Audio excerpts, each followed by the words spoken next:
Hello, I'm Robert and welcome to my channel. Today I want to talk to you about interviews for International Medical Graduate or IMG residency positions for the United States. If this is not your situation, if you're matching to UK, Canada, Australia, Ireland, Qatar, Dubai, or if you're a nurse, if you're a practicing physician, if you're a business candidate, these job interview questions really mostly apply to you also. The first thing I want to talk to you about is the introduction. Now, IMG interviews right now are on Zoom online, and they may say, after they establish the connection and everything, why don't you introduce yourself? Why don't you tell us about yourself? Tell me about yourself. The point of this question is that this is the first encounter they have to meet you in the virtual flesh. They have your CV, your documents, your application material. They want to know, are they going to be comfortable with you in their hospital, in their office? Not too long, although some people are making this a little longer this year. Don't worry about including everything. Do not recite your CV or everything from your personal statement. They have this, just a general introduction. My name is John, and I grew up in Egypt. My mother was a doctor. My father was a teacher. And I used to follow my father around the hospital as a little kid. I always really knew that I wanted to do some work like this. And then when I was 8 years old, my grandfather was sick, and I always stayed at his bedside until he unfortunately passed away. I missed him very much, and I somehow wanted to pass on his legacy. So that really started my path to where I am today, and on and on and on. Now, I'm a native speaker, and I spoke rather rapidly, but some points about this. You can make your answer many different ways. Put spaces between your sentences, especially if you're not a native speaker or your accent is not the same as your audience. And even if it is, even like me, if you're a native speaker, they need time to process what you're saying. My name is Lee, and I grew up in the Middle East, in Jordan. Pause, 1001. Let them think about it for a second. I first got interested in medicine in science class when I was in elementary school. Pause, please. The other thing, if you don't use your English all the time, be aware that although this is not a tonal language like Chinese or Thai, where my is 5 different words, we do use tones and accents to change the meaning. The most common problem I see with IMG interviews, I give an example with my pen. Everybody got a pen. So if you're little kid, you're 5 years old, your grandmother gave you a nice pen for your birthday. And your 3-year-old sister grabs it and she starts writing on the wall, "Mommy, that's my pen. She got my pen. Susie got my pen." You're making a statement. You're asserting this is my pen. Now, let's put another situation. We're in the office together and you see a pen where I was working. "Robert, here's your pen." "Oh, that's my pen?" See, I'm going up at the end. "That's my pen?" It's a question. "I don't think that's my pen. I think that's just laying around the office." No worries. "It's my pen?" So if you say, "My decision is I want to go to the United States and train and practice in medicine. I want to go to the United States. I want to go to the United States and train and practice medicine." It sounds like a question. You're not sure of yourself. Now, they still understand you. Be aware of this. Look at some YouTubes, watch TV, anything. Listen to native English speakers speak. Next thing, why are you going to the United States? Most of you, I think, are going to another country for a better life as a doctor. And most of you don't want to tell them that. You want to say, well, medicine in the United States is more evidence-based. They have the best technology. And I think this is where I could practice medicine in the best way. Well, somebody might think, well, this may be, but why don't you stay and help people in your own country? Now, your program director is interviewing you. Believe me, they got a good job as a physician, as a professor of medicine. They got a nice car in the doctor's parking lot, a good home in the suburbs probably. Their kids are in good schools in a reasonably safe and stable country. They got this thing that you want. So if you work with me one-on-one, I can talk to you more about how to make this answer. When you're generic in your answer, everybody else got the same idea. And they know that you're talking for them. You're not talking from your heart. So think about that. Next thing, why this program? Now, I help a lot of people with this. You may know people in the area. You may have done a clinical rotation in the particular hospital where you're applying. You may have never been to the United States. You applied for 100 places, and the last one you even thought about gives you an interview. Why are you interested in our program? Well, I just applied at every possible program hoping somebody would accept me. Of course, you don't say that for the answer, but I can help you with what to say. Now, if you're in New York, one of these so-called malignant programs or not, this is the greatest place to learn. You have a diversity of diagnosis, of patient population. You're very busy. It's tough. It can be hard to live in New York if you don't like that. It's expensive, although your stipend should let you manage to get some kind of place to live. But this is the greatest place to learn. So if you look like you're matching in Bronx or Brooklyn, New York, be grateful for it. It's a great thing. And you can say that you would be most excited to join their program. Now, if you get someplace in the South or Midwest that's less famous, not so diverse, not so busy, I don't know if these programs are a little easier to make it through, but you may say, well, what I understand, the area is known for friendly people, a moderate cost of living, and generally a good place to live and raise a family if you're going to do that, whether you're going to stay there or not. You can speak of climate.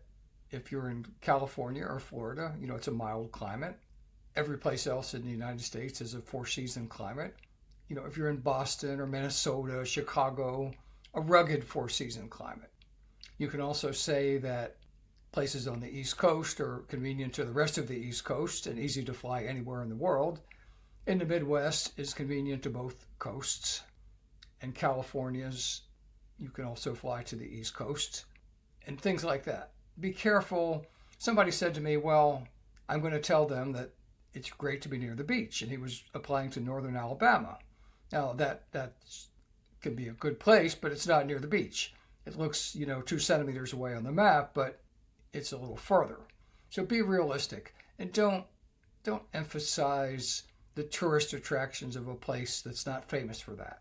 So what else? Behavioral questions. Everybody hates behavioral questions. If you had a conflict with a person, did you have a conflict with a person? Can you give us an example? And how did you work it out successfully? Now, first of all, with these questions or any questions, please, doctors, answer the question that they ask.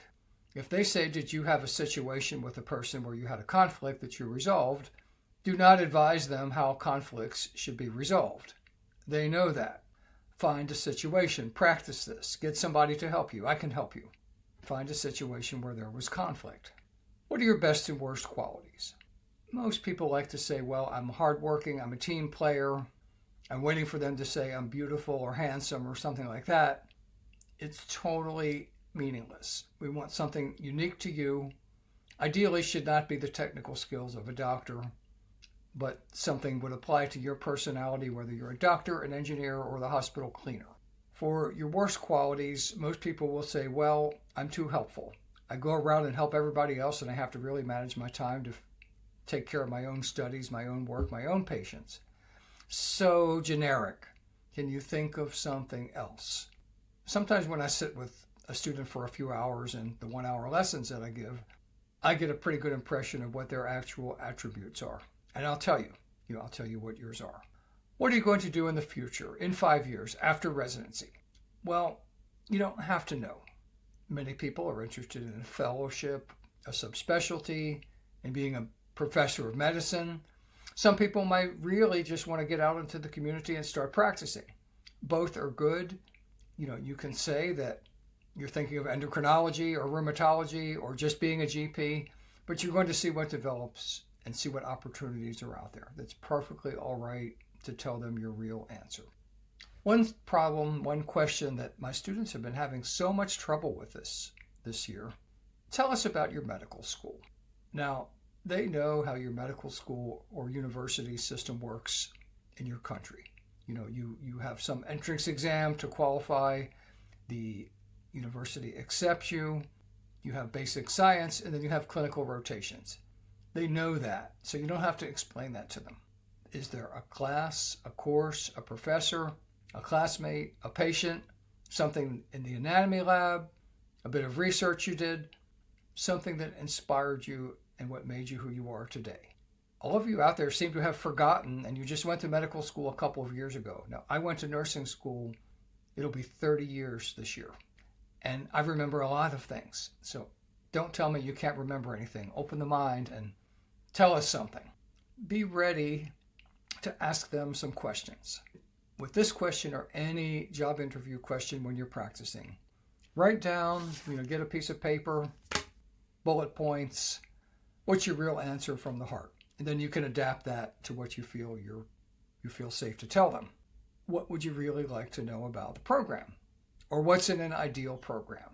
Well, you'd like to know if you're going to be able to keep up, if your feedback is going to be valuable or it's going to make you feel bad. Are you going to learn, what you came here to learn? Are the nursing staff and ancillary staff going to be cooperative with you? Are the streets safe at this hospital?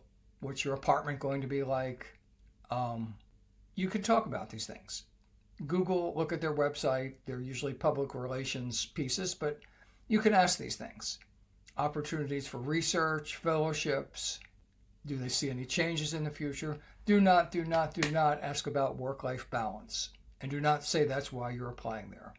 Residency is work. Of course, you'll find your balance, but I wouldn't talk about that in the interview. I want to finish with one more thing that comes to my mind. If you have an elephant in the room, you had low step scores, you're an old graduate, you don't have research, you don't have U.S. clinical rotations. I am not comfortable with coming out and saying that, but have the answer ready if they ask you. What about your low score on step 1? Well, I really was preoccupied and I learned from this, and then step 2, I improved my score, something like that. As far as old graduates, I think the original idea for U.S. medical training was to get a young person right out of university, a man, because a woman may take time to have their children, who would devote themselves to medicine till they're about age 90, so that the investment in your medical training got the best return. We're a little different now. The answer that I help people develop, if you're an old graduate already practicing for a while as a doctor, that while a fresh graduate right out of high school and medical school has to learn the way of hospital life, of medical care, learn procedures, interpret EKGs, do paracentesis, thoracentesis, LPs, central lines, where if you've already done these things in your country, you're going to learn our American way, but you can really focus on the critical thinking, the better differential diagnosis, and the big thing, the social side of medicine, which it is.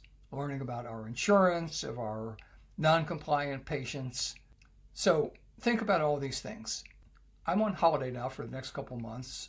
I'm still going to try to work on my channel and work with some of my students. I'm actually in a place called Longyearbyen, Norway. You can look it up. It's way up by the North Pole. It is minus 15 Celsius and snow on the ground here and dark 24 hours a day. And I'm having a great time. I'll see you soon in another video. If you find this information valuable, you can like and subscribe to my channel and get updated on the latest videos that I make. Thank you. This is Robert.